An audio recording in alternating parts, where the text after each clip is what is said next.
Santiago, welcome to Mint. How you feeling, man? Thank you for being on. Hey Adam, it's great to be here. Thanks for having me. You got it, man. I think this is round two of our conversations. First time I chatted with you was on the last show, Blockchain and Booze, and here we are today on Mint. So let's just jump right into it, okay? Tell me a bit about yourself, but more specifically, what were you like before crypto? Oh wow, that is a good question. About myself, I grew up in Mexico, I guess, and to me that's like been a hallmark experience of understanding how broken the world is in many ways. I think a lot of people that come to crypto have a better appreciation of why things matter and why we're building this. And and so after that, I spent most of my time in finance. I studied game theory, and for me, when I discovered Bitcoin in 2012, it was really what drew me was the Nakamoto consensus. I emailed all my game theory professors and said, "Wow, this is like a new chapter in game theory. We've got to update all our books." But of course, like they dismissed it. But for me, it's always been this idea of if I were to think about what I obsess about is friction. I just can't stand it. When I go to the doctor and I get to fill out 20 forms over and over again, or when I need to send a wire, or when I need to travel. And I just generally think that for me has been my framework for understanding investment opportunities. When I see friction, wherever it may be, then I sort of like understand, okay, why can't we do, like, there ought to be a better way to do this or that, right? And I think like crypto, when anyone that has used a stable coin to send money doesn't want to go back to sending a wire transfer. And so for me, it's sort of an inevitability that we're moving in this direction.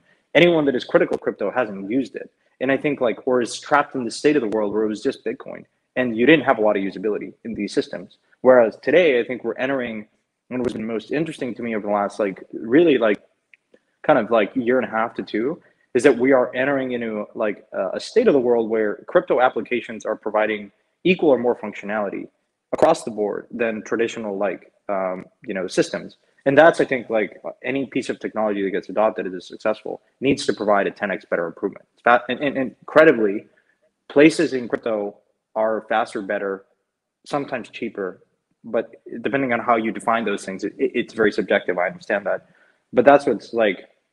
I guess that's me, and I know I like shifted towards like giving you an answer that is related to crypto. But it's candidly, it's been hard for me not to obsess about this stuff because I think like, look, at a very primitive level, like it pisses me the fuck off that the people in finance, people that need it the most are hurt the most in a lot of these systems that have friction. When you think about money, like people don't have access to credit, people can't like are charged exorbitant fees, and to you an $8 like wire transfer fee is not much, but it is a lot for other people. And so I think a lot of consumer surplus, a lot of benefit will come from crypto, and it's going to impact people that need it the most. And so that's what motivates me. No, look, I'm Jewish. An $8 fee for a transfer is like it hurts my pocket. And I also like part of Mint and the business model of Mint is since the get-go, I always wanted to make all revenue on chain. So every single season, I issue NFTs as sponsorships. And I also try to pay the people who help basically manage Mint in crypto, but all these like transaction fees eat up into that. So I still use Venmo sometimes, and I still use other platforms. But I hear you. But let's revert back to a keyword that you said. Okay, friction, a core theme that you said really resonated with you growing up. And I guess my next question to you is like, what was it like growing up in the Santos household? Like, were you just like always trying to fix stuff? Were you always you're like, Mom, Dad, friction. Like, I gotta fix this. Like, it doesn't make sense. Like, what was that like growing up? Yeah, it's funny because I just spent this weekend going back home, and yeah, I think so. I was the youngest. I had two older sisters, and I don't know. Like, I do obsess about inefficiencies. When I guess you'd have to ask my parents. I was probably a royal pain in the ass, but I love to travel. I think understanding how different people view the world has really, I credit my parents because we didn't have a lot of money growing up, but we did travel. The two buckets where we spent money was travel and education. And my parents were always there for me. And so I think like growing up in that environment allowed me to like feel comfortable taking outsized risks, because I think ultimately you want to have a cradle where you can, if shit really hits the fan, ultimately you have a support network that you can go back to and say, hey, yeah, like I lost it all or whatever, but I think ultimately like you have a support network. And I think it's super important, especially in, so I've always felt really comfortable taking risk. Because for me, it's like this idea that you can constantly reinvent yourself. Like you have the mental faculties to then say, you're going to figure it out. And look, I've been writing crypto at times. I've been terribly wrong. I've made a ton of mistakes, but I think the key hallmark and I always credit my parents for this, is inspiring me this idea of just doing stuff that I think matters, and not being very complacent. And I think that's where I just obsess about when there's friction. To me, it's just a more it's part of this notion that I want to do stuff that, one, always matters, can have an impact, and two, I think, so I'll give you a piece of that I don't think I've ever told anyone in a public context, but my middle sister is sick, and she's been sick for like 8 years. And we didn't really know what she had. She has like a rare form of epilepsy, and going through that process to me was very difficult, because it's not like my sister is missing an arm or a leg. She's like there, but she's not there. And so at the same time, for me, it was really difficult, because you're left wondering, it could have been me. Probabilistically, genetically, like I don't know, like there might be some genetic expression that happened when she was growing up that just triggered this like disease of sorts. And so like that also, when I vividly remember, because this was happening when I was at a venture fund investing in like startups and software startups. And I said, does this really matter? Like, okay, do I want to go out and invest and find the next Salesforce? Like, trust me, like software as a service has been huge, and it's been a big transformation. But for me, I was doing crypto by night, and I said, well, I see this entire world, and I think it's going to have a massive impact on a lot of things. And to me, that was like a big catalyst to saying, okay, I just really just want to focus all of my time, because I don't know how much time I have, to doing things that I think will ultimately matter the most. Because, like it really centered me and put a lot of perspective into my life around, we're incredibly lucky, and I think, and when you see other people that are not, then it kind of forces you and places a lot of, it really kind of centered and aligned my values and principles and how I dedicate my time. What a unique experience to have underneath your belt. Obviously, I mean, health is number one, right? But how that kind of translates to how you approach investing and how you approach your professional life and the things that you look and how you value things, right? And the choices that you make and the teams that you kind of contribute to, like all these things kind of trickle down to who you were growing up, the experiences that you had, and what you deem as valuable. And that also kind of pivots to my next point of you being at ParaFi for a while, right? And investing through ParaFi, and now you left ParaFi. So I guess what have you been up to post ParaFi? Well, first of all, I had a great run at ParaFi. I mean, I think I'm super proud of what we did there. And a lot of it is I think we built a fantastic team.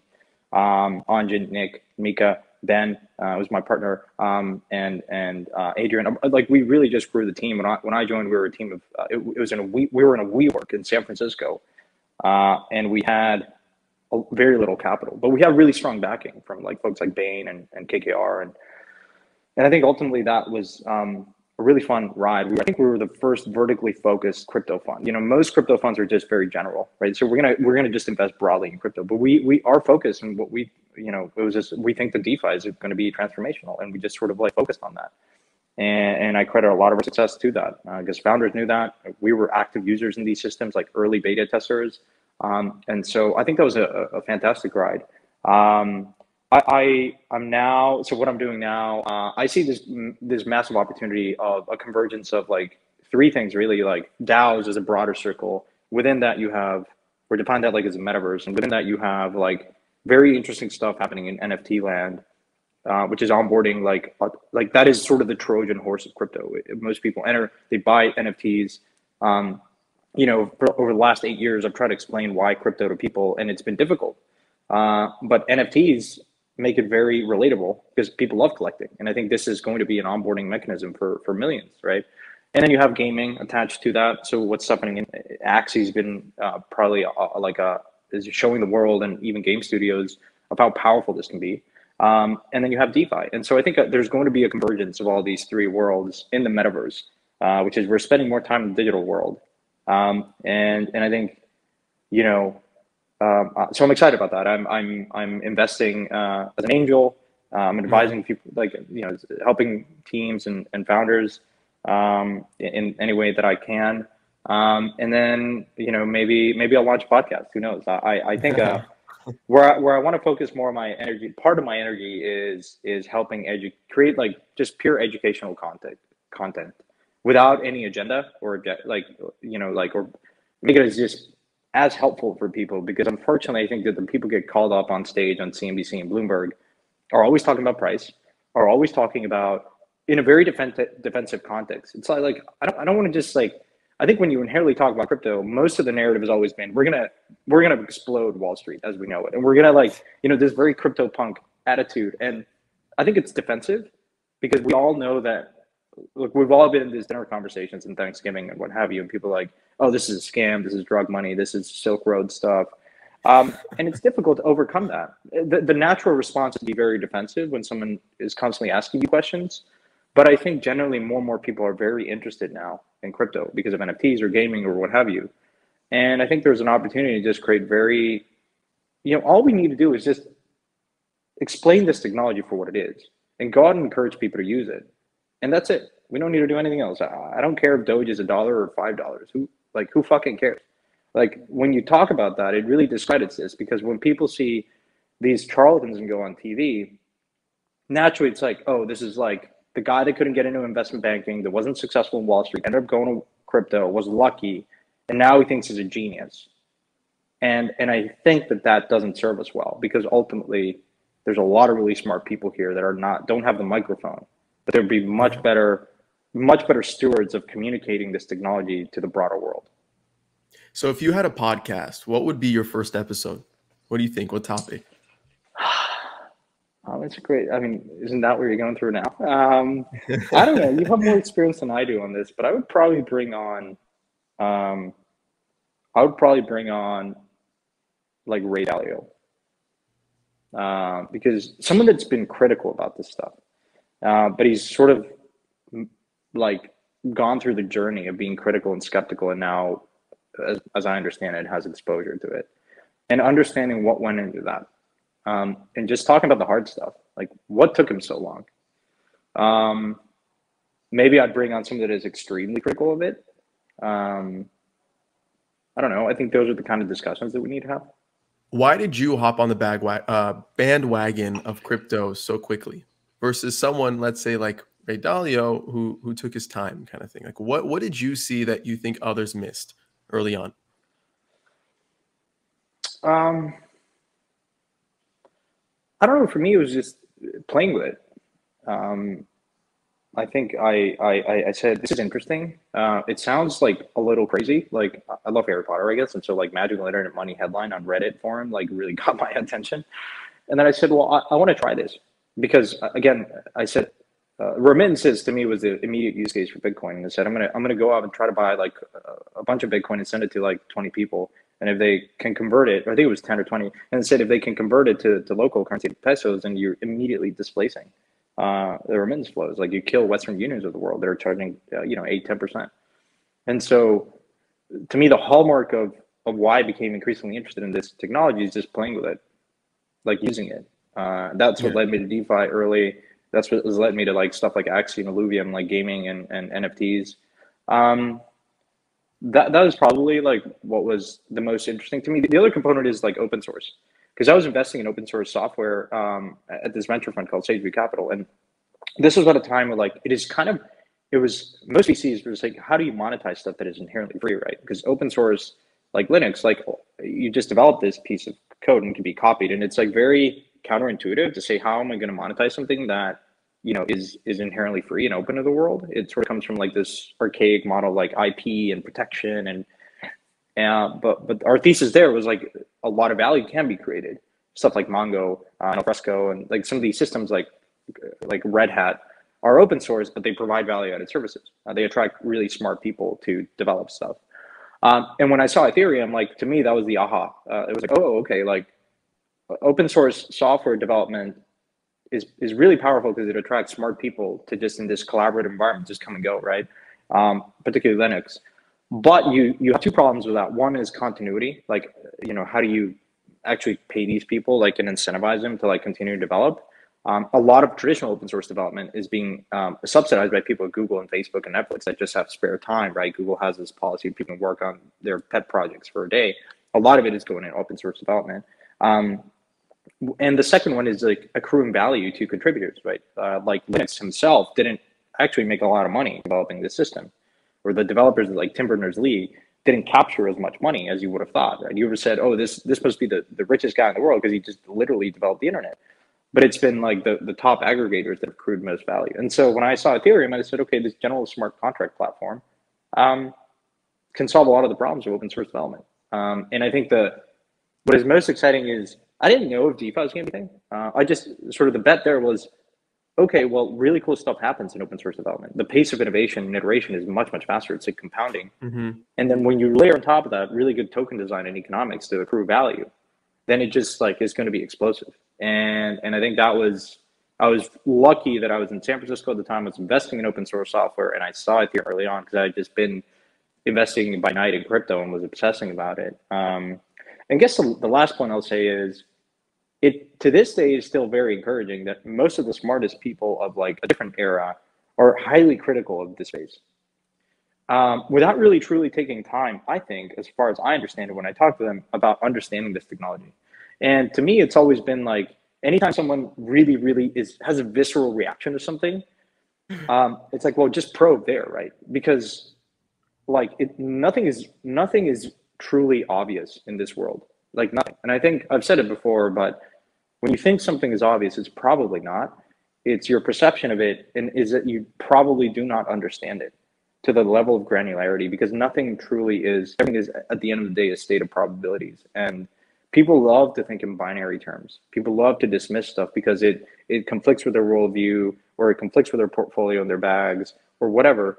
And I understand that you might not take an interest in something, and I understand that some people might say, like Buffett, say, "Hey, look, I'm not a technologist, so I'm not going to invest in the internet. I'm just going to stick to my guns and just buy stuff that I eat and can touch and use every day, like Krispy Kreme and all this stuff." That's fine. I mean, he's a great investor. But I think in this state of the world, I think new paradigm shifts are compressing. Like the state by which the world is changing is radically accelerating, largely because of the internet, largely because we're uber connected now. And I think the pace of information is being disseminated and created and then disseminated at an accelerating pace. And so new ideas get adopted and iterated much faster. And so there's sort of this analogy, like if you were to put someone that was born in the 11th century in the 16th century, and you just sort of teleport him to the 16th century, he would have been like, okay, kind of the world has changed a little bit. Like, you know, people kind of do the same stuff, but it largely would have like, yeah, he would be surprised. But if you do the same to someone that was born in like the 18th century and you teleport him to today, you'd probably have a heart attack. Because things are radically different. And I think that time scale of how things are, like even like your grandmother today, or, you know, even your parents, it's really hard for them to understand some of this stuff. It's like, what do you mean you're playing this virtual game, and what do you mean about punks? Like my parents were so critical when I was buying punks. I said, all you got to understand is that, like, you know, it's just an image. And I think like that to me has always been, it's been from first principles, it's been what has guided my level of interest into probing into certain stuff, right? When people are really critical about something, because they probably don't understand it, and there's probably a lot of substance there. It's sort of the analogy of, like, if you remember bookstores, like Barnes and Noble, when you walk in there, you naturally like have an affinity towards walking towards the aisles that you love, whether it's comic books or fiction or nonfiction. Right. But you know that there's people that are spending time in other aisles. Like there are people that are in that corner of the bookstore that you've never ventured out to. And you've got to wonder, like, why are people there? There's clearly some value that other people are seeing. So wouldn't it be in your best interest to just occasionally just go up there, ask people questions like, what do you like here? And then if it's okay, if you don't like it, it's okay. You can go back your aisle. But there's infinite, like I think there's a ton of value in just constantly having that intellectual curiosity to venturing into a particular aisle in the bookstore, in the library that you never allowed yourself to go into, because you never know. You might love Stephen King, or you might love comic books, or you might love nonfiction. But allowing yourself to be in a position in sort of this frontier of it is sometimes uncomfortable to venture into places where you don't have no experience. And I think a lot of people experience that in crypto. They come to this world and there's all these topics and lingo, and it can be really daunting. But nonetheless, like anyone from the outside in must be realizing at this point, okay, there's really smart people here. Okay, there's a lot of value being created. If you're an artist, you're looking at NFTs, you're saying, I probably should have an NFT strategy. Yeah. You know, dude, when I walk into a Barnes and Noble, the first aisle I gravitate to is Starbucks. That's where my fat ass goes to get like a blueberry muffin. Like, like you gravitate towards the comic books. I gravitate towards the blueberry muffins. Now, all jokes aside, I want to talk more about, I guess, like your investing strategy. Okay. The more I consume like your content, the more I listen to you on podcasts, the more I read your tweets. You have a very like philosophical approach, I think, to the investments that you make, but also you're very strategic. Okay. And beyond being like a stellar writer on Twitter, and not to toot your horn, right? But you have a good job like conveying thoughts really clearly. What are some, I guess, principles you live by as an investor? And we talked a little bit about this with your sister, right? But I want to dive a little bit more into it. Like, what are some core foundations you hold yourself accountable to, if any, before making a bet? Yeah, it's a great question. First and foremost, it's stuff that I can see myself using. I love to invest in stuff that I can use. And so that's one. The second one is just always finding one or two or three or whatever it is, things that I can help a team. And if I can't see that, then I tell them, look, you're better off taking money from someone else. So I always want to understand ways that I can help a founder. And a lot of times I just come to them and say, hey, look, these are things that I can probably help you with. And these are the things that I can't help you with. And so if there's alignment, those are the best relationships. I was talking about this the other day, and yesterday I tweeted about this. It's sort of like this idea of how diversification. And I think for me, it served me well to just be more concentrated. And this is not about quantity of investments. It's really thematically focused on things that I think will have, on a relative basis, you always have to think about, where's my capital going to be optimized?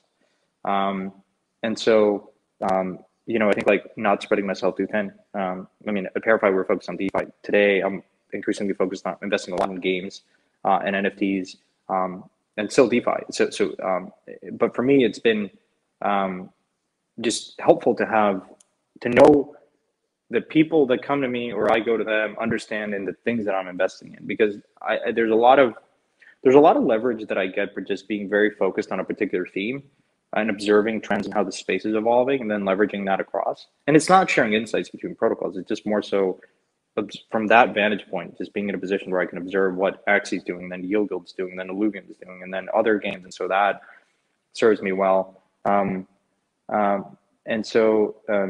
so those are sort of the main things that I tell founders.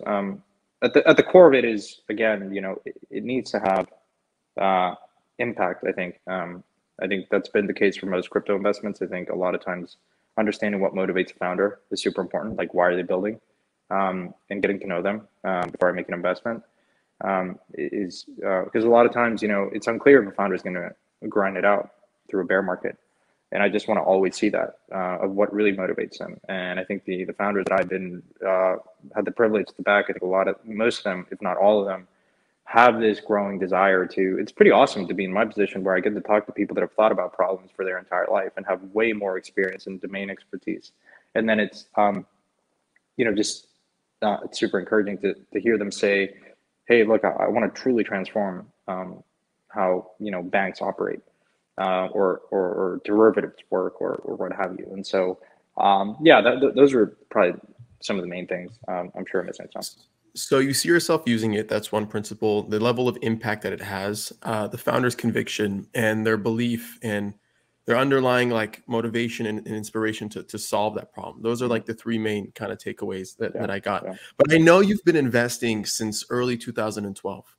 And with being a good investor is kind of revisiting your thesis and altering different variables. From 2012 to like where we are today, when was the last time you revisited that thesis? And how's that thesis or hypothesis kind of evolved over time? Yeah, great, all the time. Because when you think in probabilities, you inherently need to constantly process new information and update your thinking, right? Goes back to, I never think in binary terms.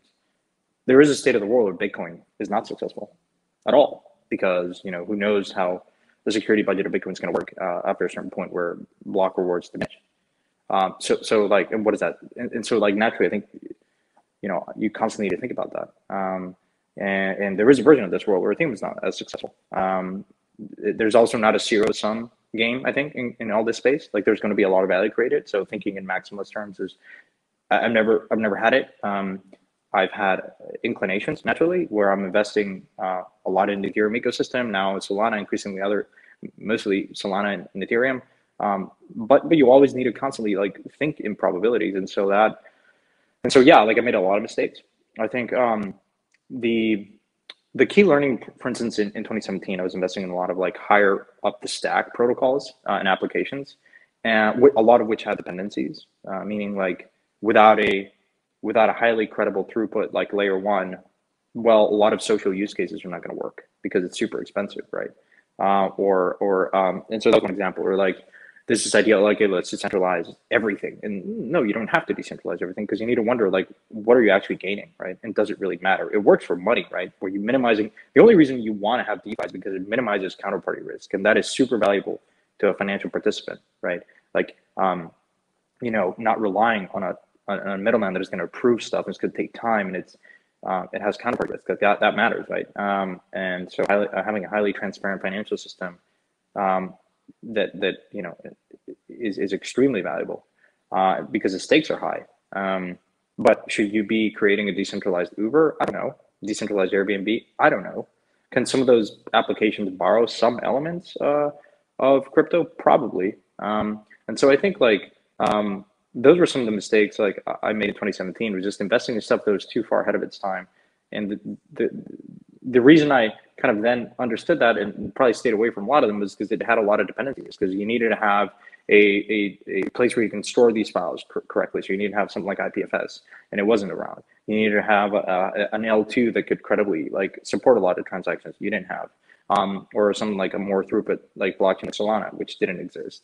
And so I think like we always kind of have, for me, it's been investing in stuff that is gaining traction. Like, you know, what drew me to NFTs and revisit that and gaming was just seeing, it was hard to dismiss the level of traction something like Axie was getting, or Yield Guild was getting. And so for me, if I were to just distill it into one, is just, you know, in this space, like, it's great because you can join these Discord channels and understand on chain how things are working or not working and how much traction they're getting. All you need to do is like probe. And what's super fascinating is like this data exists available to anyone. And so one of the learnings I had was like coming into the space from traditional markets. Like I was at JP Morgan and then just investing in like venture, which is super competitive asset classes. Like you sort of think that like all the opportunities are already arbed out. There's someone that has better information than you, right? And so that skepticism for me kind of like was difficult to overcome, because I sometimes look at something and say, wow, like how is it that no one has like thought about this before? Or why am I not the consensus here? Like what am I missing? And ultimately, I just come to the conclusion that a lot of people don't do the work. Even though data is like paradoxically like just open there for anyone to observe. Like how many people are actually like using on-chain analytics, and like to me that's just like incredible, right? You're not relying on the SEC like 10K, 10Qs, like all this data is perfectly transparent, available to anyone to assess and inspect. All you got to do is look. And so to me, like a long-winded answer, but like that's been like, I don't invest in stuff that I struggle to see get any remote traction or has too many dependencies, because the opportunity cost is there is stuff that is getting a ton of traction and just is out of favor, or is like people haven't discovered it. And so in the like the juxtaposition of these two worlds, stuff that like Cardano that has never shipped or just shipped for a long time, you're sort of wondering like, why are these things have any value or have any traction? And whereas you have this entire world and ecosystem that is exploding in usage and traction. And so that really just has sharpened my view on where I invest my capital. What's up, guys? Adam Levy here. Sorry for the quick pause, but I wanted to give some love to our 3 NFT sponsors that are making this episode a reality. They are Coinvise, POAP, and Social Stack. On Coinvise, you can create a personal or community-owned social token on Ethereum.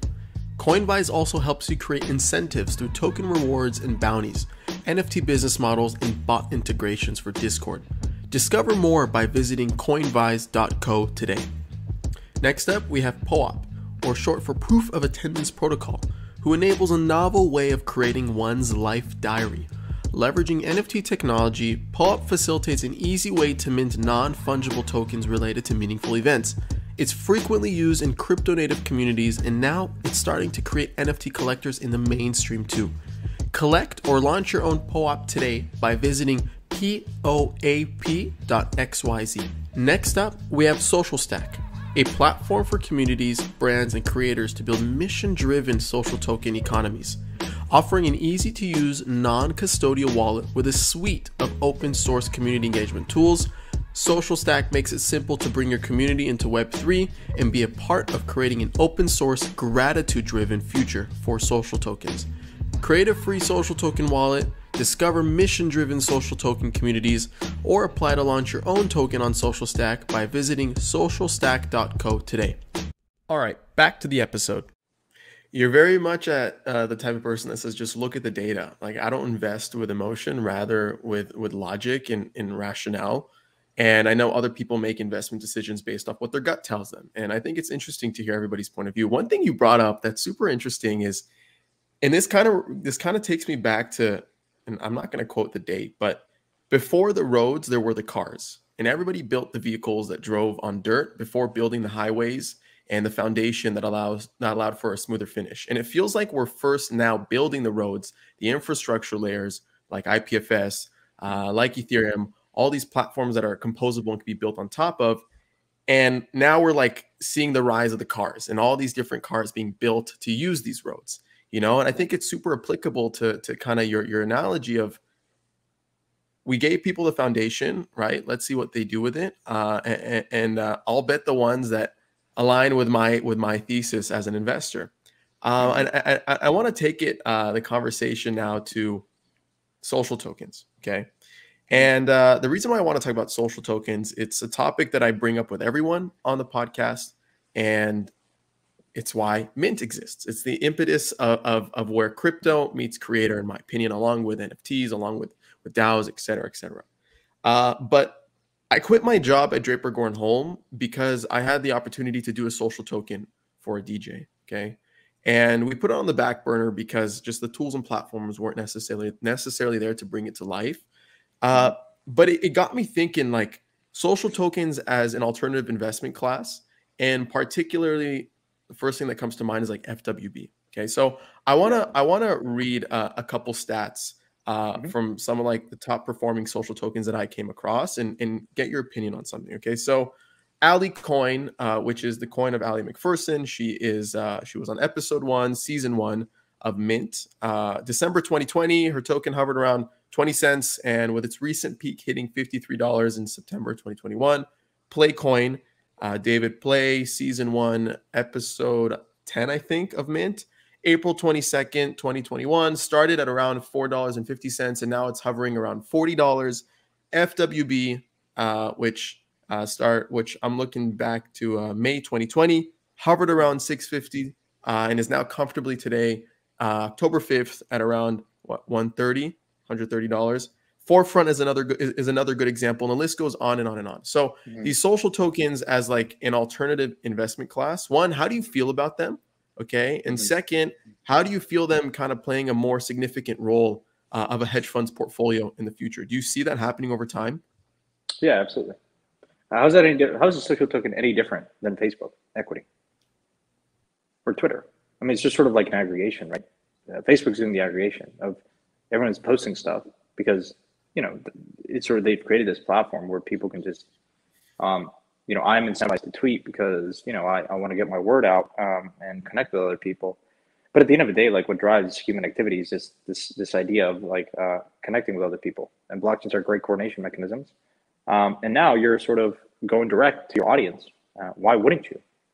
And I think COVID has been an accelerant to that. People wonder why hasn't this happened before? Is a question that you're always going to ask yourself. And what do I know, and why hasn't this happened before? Some of the two, like, or what do I know that others don't? And I think the key insight for me is like talking to creators and saying, look, they were really hurt in COVID, and I think you needed to have a catalyst like that for them to understand. Look, I can't have real world concerts. I can't promote my brand in the physical world, but there's this ability to capture value with my supporters in a very direct way, and I think that's super powerful, and I think it's going to transform how we think about, you know, all kinds of industries, but broadly entertainment, right, and media, right. And the same with YouTube and Spotify came to truly disrupt like the entertainment world, and they had to adapt. I think in this case, if you're a creator, if you're an artist, you know, you have the distribution of the internet, because again, Web3 connects to that, and then you can go direct and from a like, let's talk about the benefits, right? You have all the data, right? You can incentivize your early supporters with NFTs that are just digital records of someone saying, hey, I was here early and I was supporting Avicii, I was supporting Calvin Harris, or I was, you know, early like into Frank Ocean, whatever, right? And you can mint an NFT around that. You can even give them some of your revenue, right? You can give them access to certain stuff. And so I think like it's been really interesting, like this inversion of how you first create a community and then you build applications and services around that, versus to your point around building the road, like layer one infrastructure, like layer one development has been, you had to kind of build something to allow for these state transitions and recording stuff on the blockchain with trust and immutability guarantees that incentivize this whole stack of applications built on top. But that was a very discrete way of developing products in crypto, which is you kind of had to build it for people to come. Now you have this idea of creating really powerful communities, like a Bored Ape Yacht Club. Incredible, right? They've first started with a mint and like of just these Bored Apes, and then they've partnered and created all these different services. Why? Because they have all the attention of users, like 50% or more of people are coming in without any reason and have never held crypto before, but they're buying these apes because they're cute, and now it has access to other stuff. And social tokens are no different.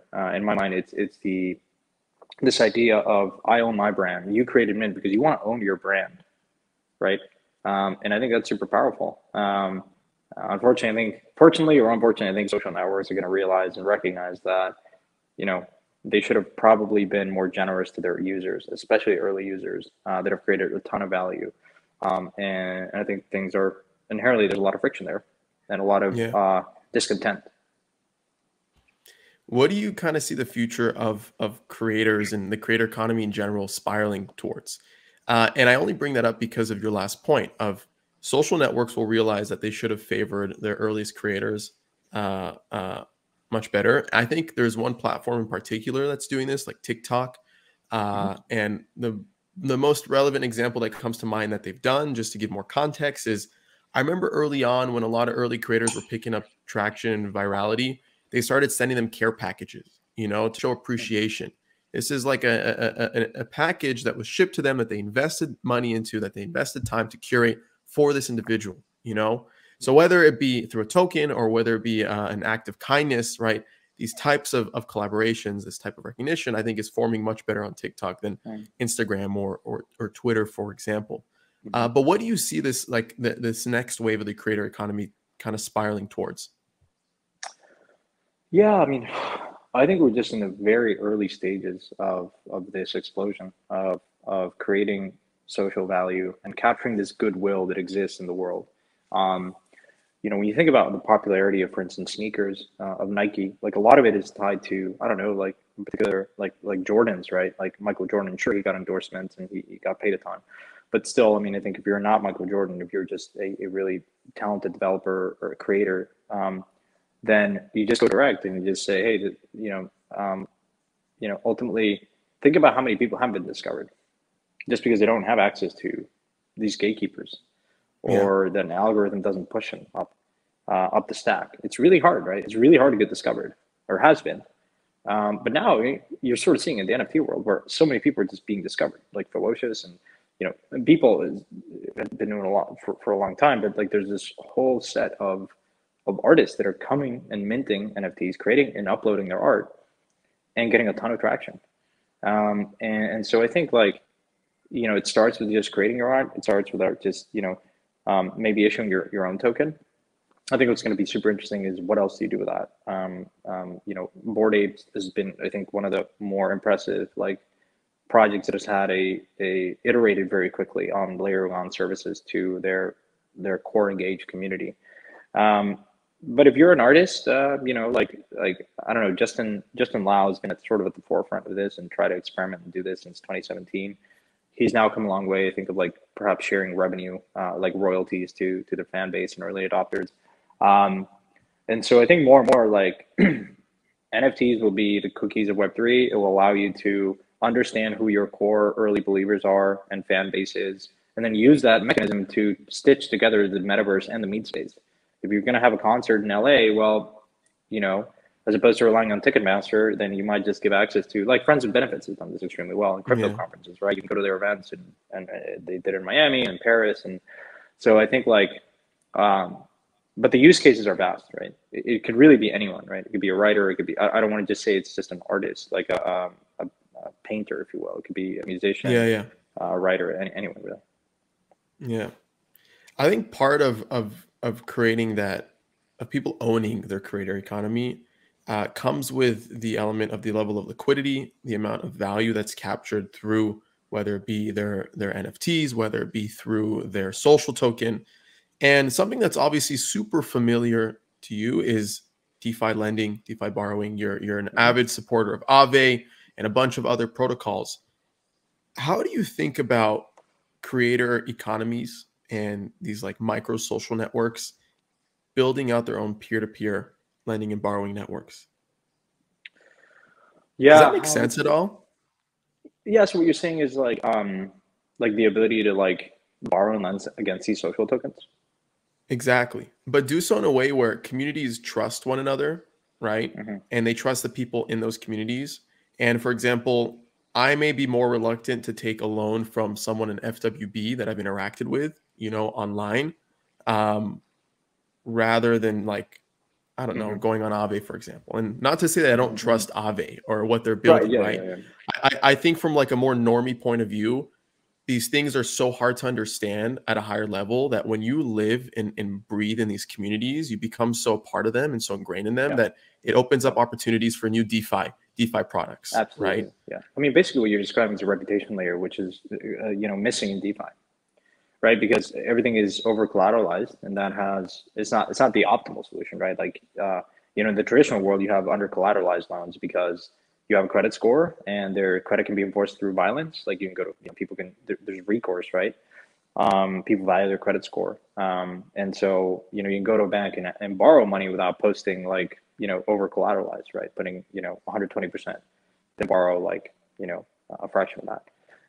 And so you're right. I mean, I think like social tokens are another component by which you might say, hey, there's a lot of richness in your wallet address and things that you've done or not have done. For instance, have you ever been liquidated? Have you ever sold a particular token? Have you, you know, whatever, right? And so I think like if you inspect that and you inspect the wallet activity, there's a lot of value there. Like I think think of it as like a DeFi passport. I think ArcX is and talking to Kerman, I think like it's really exciting. Other folks are trying to do this, which is there's a lot of data that you can use to construct a credit profile or create a reputation layer, right? Because if you have a wallet address that's 6 years old, for instance, or whatever, there's a lot of richness there. And if you have social tokens, then even all the better, right? Because it really starts creating a rounded profile of who the person or entity is behind that wallet, even though you don't know their identity. But, you know, actions speak louder than words. And so whatever they've done on chain can't be, you know, can give you perhaps a more, can be used to offer them incentives and perhaps better terms, lower interest rate, or better terms on the loan. And so I think like we're going to see a lot, to your point, a lot of social tokens and NFTs be used as mechanisms to really understand who your counterparty is in this like pseudo anonymous or fully anonymous world, and then offer a bunch of services on top of that. And DeFi, it's better terms, right? And so, yeah, I think it's this is why I think these two worlds or three worlds are going to converge really nicely. Yeah. Speaking of NFTs, the conversations around DeFi and NFTs have been pretty loud on Twitter, I'd say, and I think you could agree. What are some of the less familiar use cases around the intersection in DeFi and NFTs that kind of excite you? Oh yeah, well, I mean, I think like most people are really focused on the visualization of the metadata behind an NFT. Like, okay, like Okay. at the end of the day, a punk, all these things that are like being minted have some underlying metadata to them. But you know, like the visual representation of it is like very obvious to people. All they see is a nice punk or a horrible punk or whatever. But the true value is in the metadata. And when you think about it, starts with art, um, but the general logic behind an NFT can be used for any sort of illiquid asset, like non-fungible asset, whether it be a parcel of land in Miami or Hong Kong, or accounts receivable invoice from a particular company. All you need to do is, again, like understand the taxonomy of the data.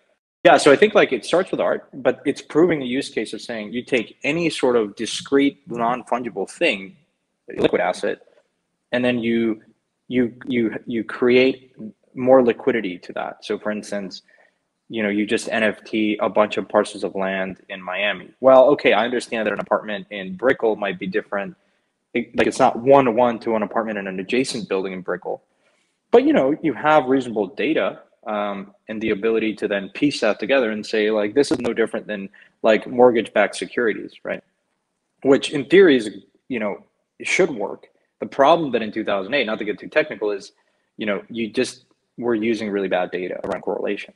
But what we have learned from NFTs, if you look at something like NFTX or some of these other things, is that the minute you create sort of like a base floor punk, you know, not every punk is different, but at the same time, it has certain attributes that allow you to construct an index of a base punk, and a base punk should be worth at least X. So there's a floor around that because there's a lot of data behind that, right? And so mortgage-backed securities is an example, or an insurance contract is an example. Well, they're all discrete, but at the same time, they have very overlapping, like shared properties that allow you to then construct an index or create these financial products like mortgage-backed securities.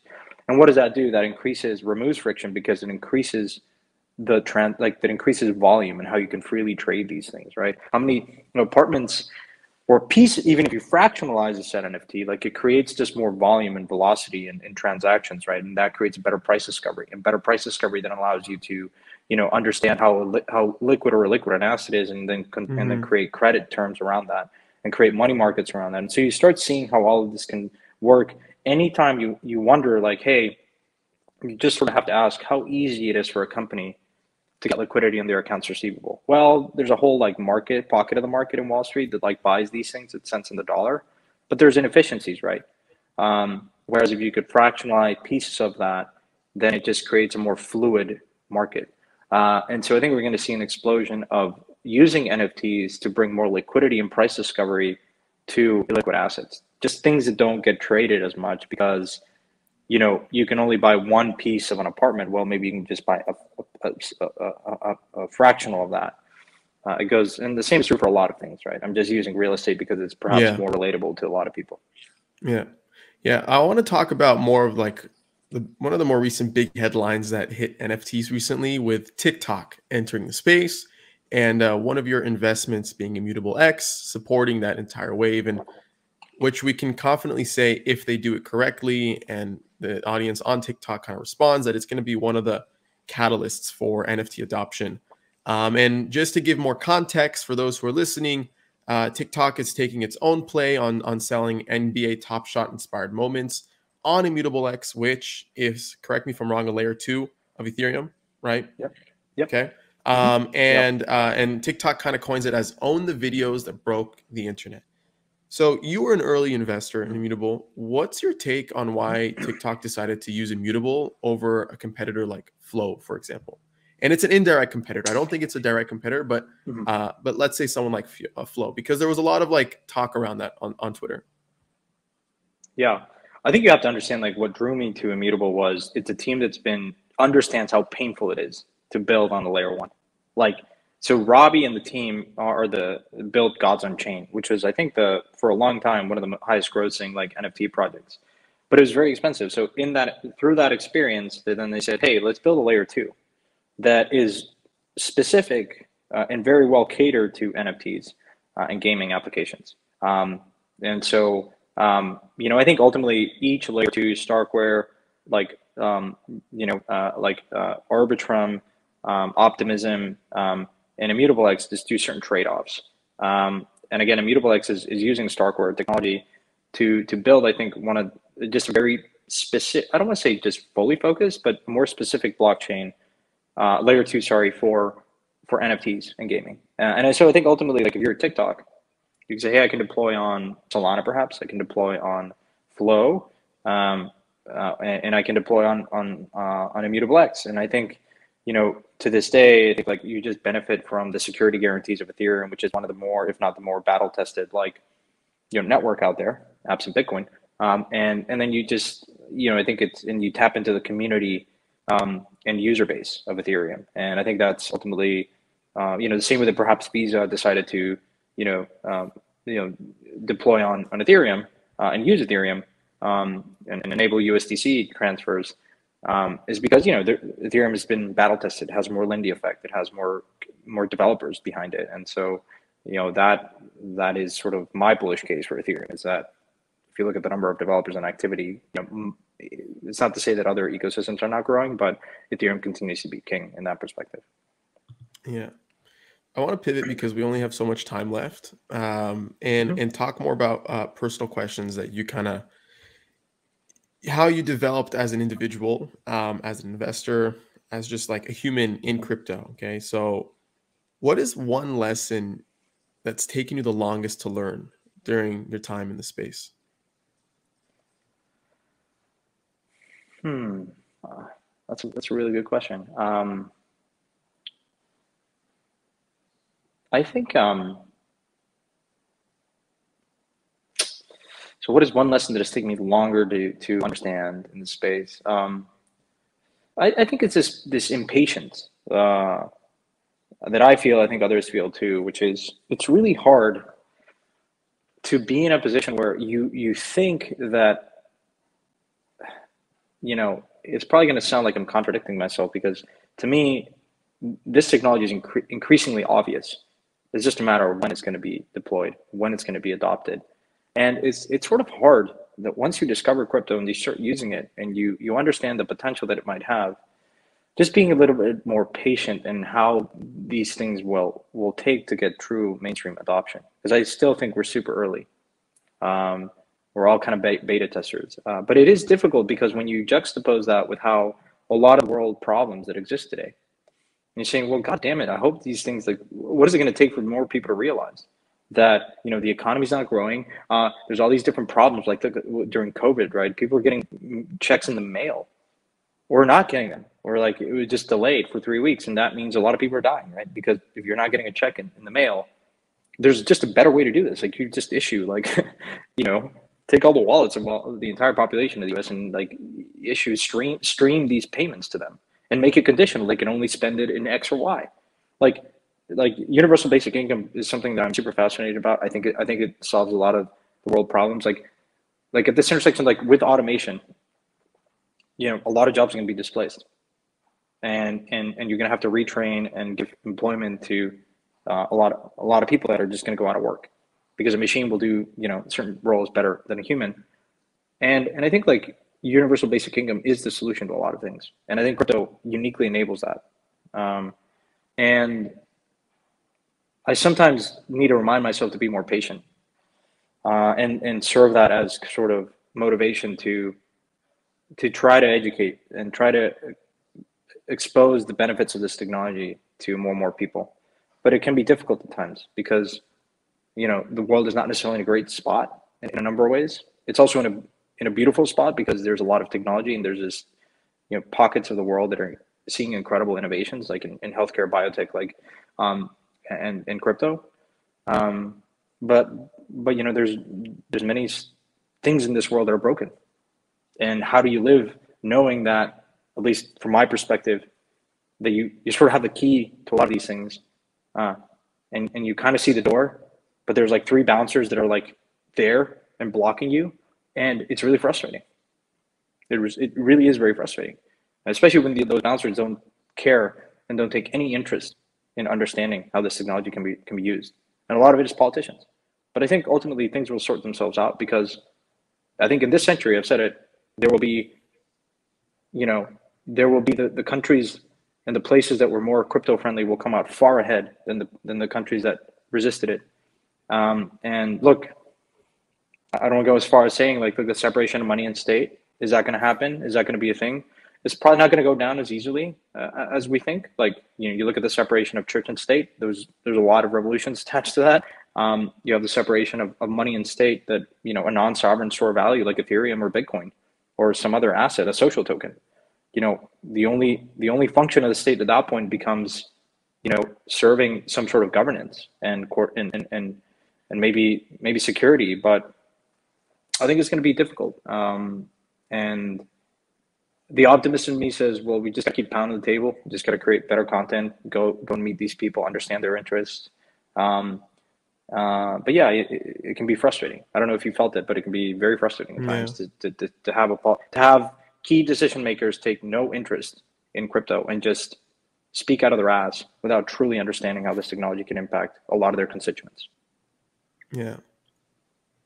Yeah, no, I hear you. I hear you.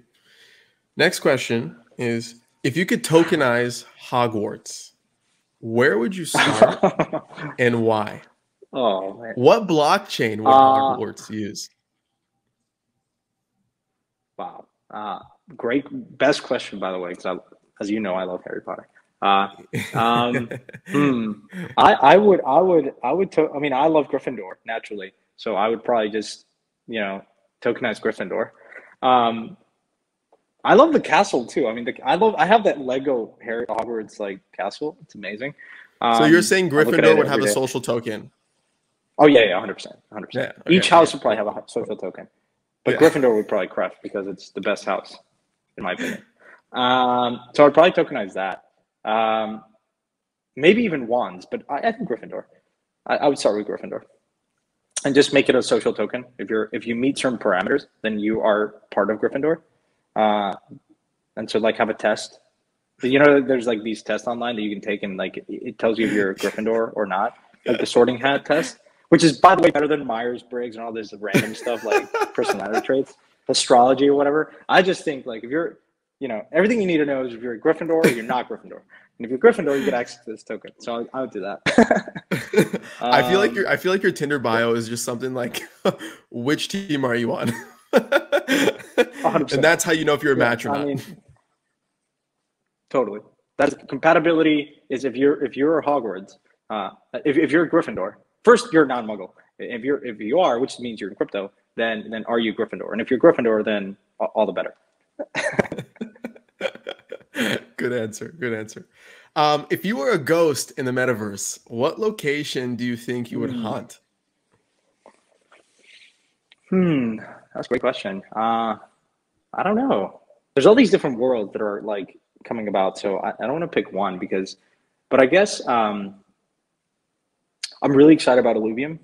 They have launched, but they're creating this beautiful world that reminds me a lot of like the games that I grew up playing. So I would lurk in these worlds and see that. The other is like Decentraland, maybe would be interesting, like main hub.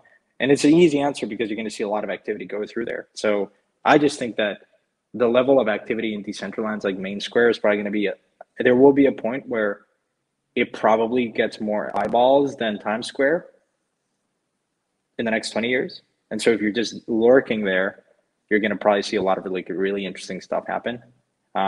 And who advertise there. Like we're probably going to see like real brands advertise in these metaverse like main squares, because like, for sure, you get a lot of eyeballs. So I would just kind of lurk in that place.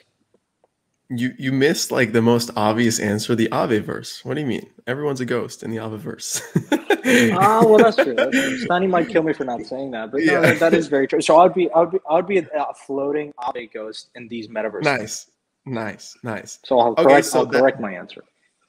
So that's the location you would haunt, but who would you haunt in the metaverse if you could haunt someone as a ghost in the metaverse? And you're like Adam, where the hell are these questions coming from? Yeah. Like kill them. Wow. No, just like Well, I spook don't them. consider. Just spook them. I see. Haunt. Spook them. No, man, we're not trying to kill anybody here. This is Okay, not. yeah, I was gonna say I'm a friendly person. Yeah, Yeah. yeah, I see, I see. Sorry. Hmm. I don't know. If there is a Voldemort version in the metaverse, I would just probably like spook them, whoever that may be, and maybe it's a Mhm. crypto personality that is the Voldemort of maybe like Craig Wright or whoever. But I don't know who would it be for you. Man, good question. I don't know. I'm deflecting. I'm just Um, punting it on you. yeah, I actually haven't even thought about that. I was kind of hoping you'd lay the foundation. Give me a second. Who would I haunt in the metaverse? I'd probably haunt Mark Zuckerberg. Probably. Yeah. Well, assuming he's there, which he Assuming will. he's there. Assuming he's there, right? Yeah, Assuming that his vision for the metaverse kind of becomes a reality if and when. Um, I'd spook yeah. him, and probably a lot of other people in crypto would spook him too. Out of love. Out Oh of yeah. love. Final Out of love. question. Yeah. Yeah, final Yep. question. Okay. I'm a big fan of watching like the history and the growth of the internet, and realizing and seeing the development of its different stages. And I like to break them up into three. And I may be too generalizing it, but Web one was super early on. It was like the birth, the genesis of the internet. It was super read only. There wasn't much activity and utility that you can kind of develop other than really communicating. Then we had the introduction of Web 2, which ate Web 1 and built on top of Web 1. And you had more social networks. You had the Uber of, you had all these internet companies building really interesting products and services online. And now we're entering into this world of Web 3, which many argue is going to eat Web 2. And the Web 3 is all about ownership. Web 3 is all about the distribution of money in at the speed of light, of information online, right? Yeah. And all these core components that allow people to own pieces of the internet. What do you think will eat Web 3? Hmm. I don't know really. Um, I think. I mean, I want to say like the reasons why Web3 might not really truly scale, like, is the scalability. I think for me, like, I sometimes wonder, hey, like, do people care about decentralization? I don't know. Like, I do, but if it comes at the expense of X or Y, then I was sort of left wondering when I look at Binance Smart Chain, like level of adoption. It's like, okay, well, do users actually care about stuff? So it's just for me a healthy like reminder to say, and I know I'm deflecting because I actually don't know like what comes next after Web3. I mean, I think Web And I three think is that's in part of so the many point. ways I think, like yeah, go ahead. Yeah. yeah, in so many ways it's like what is Web3 and what is our definition of Web3 today might change dramatically because you know you really have to just understand. I think for me constantly is questioning what do people care about because users drive adoption, and if you don't have adoption, no one really cares. Technology sometimes the best technology doesn't win. You look at VHS Betamax. Like this, Betamax was a far superior technology. Just you had better marketing and you had better adoption by the porn industry of VHS standard, and that made it, the best standard. And MP3 is no different. It wasn't like the best standard, but it just had the best support behind it. And sometimes I do wonder like how this world will evolve. I think, and it ultimately starts with, what people care most about. So my answer would be the definition of what we think of Web3 is probably going to be very different in the next year, 2, 5, 10. So for me to tell you what comes next after Web3 assumes that I understand what Web3 is, which I don't think I understand it fully because it is moving very quickly and it means so many different things for people. A lot of people just think Web3 is just gaming. A lot of other people say it's just DeFi. And I think that's what's most exciting about this world which is this metaverse that we call it, is going to encompass so many different things. But what is clear to me is I think like, look, for better or for worse, the operating standard of a lot of things is going to radically change. It's sort of like, I think we are going through the email moment of crypto. Before email, no one really understood why the internet was useful. And then ultimately email made it so pervasive. Everyone is using email. Every single business, every single person uses email because it allows us to connect in a more fluid way. And at the end of the day, we are very social beings and love to connect. And so I think it's just finding those ways that are allowing us to connect and transfer value not just monetary value, but just value, social tokens, DeFi, like just money, in more fluid and interesting ways. And ultimately that will probably be expressed in so many different ways, that is both daunting and I think will get really weird. Like Minority Report will probably be like pale in comparison, but it's moving really fast, and that's what's most exciting. Ultimately, you want to be in a position where, like, I mean, what the metaverse and Web3 was a year ago is much different than what it is today. And so, yeah. You know, I like to think about this question, and I ask this to almost everybody on the show. If you look at what people kind of preach and communicate about Web3 and how that compares to Web2, where Web2 is gated, Web3 is borderless. Web2 is centralized, Web3 is decentralized, right? Web2 is controlled and managed by a select group of people that get to see and quote unquote manipulate or use data to their advantage. Everything is public in Web3. And I try to think of like those types of characteristics and like what's the extreme side of that? Like if everything were to be on chain, if everything were to be decentralized, if everything were to be borderless, right? What's the downside of that, right? And what will try to fix that, you know? So I don't know. Just something to think about. Yeah. I mean, I wrote, just the last thing I'll say is I wrote about this like a long time, just growing up in Mexico. For me, like this idea of human migration is super, like, I don't understand it.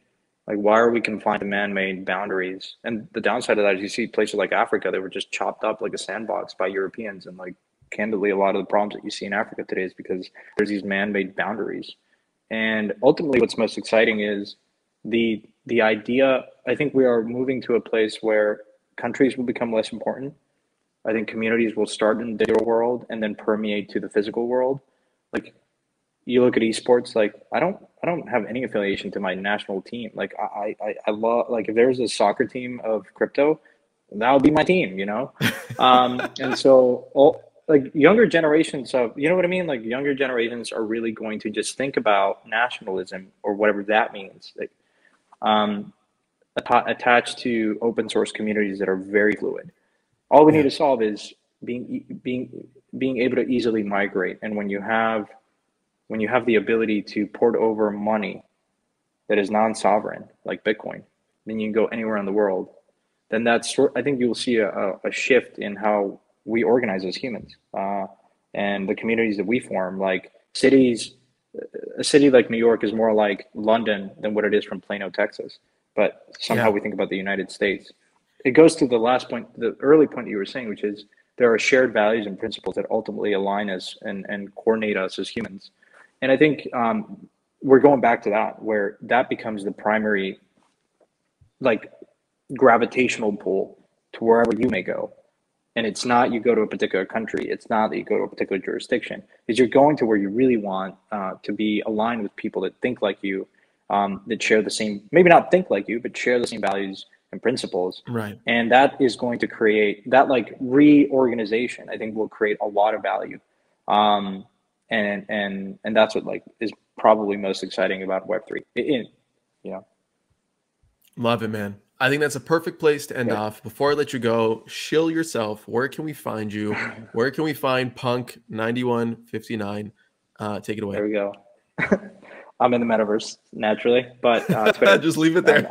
Find me in the metaverse. Just leave it there. No, I'll probably go to. I'll probably go to a few conferences. So ETH Lisbon and then a few others. So you can find me there naturally, but easier just on Twitter at Santiago R. And yeah, we'll love to talk to anyone.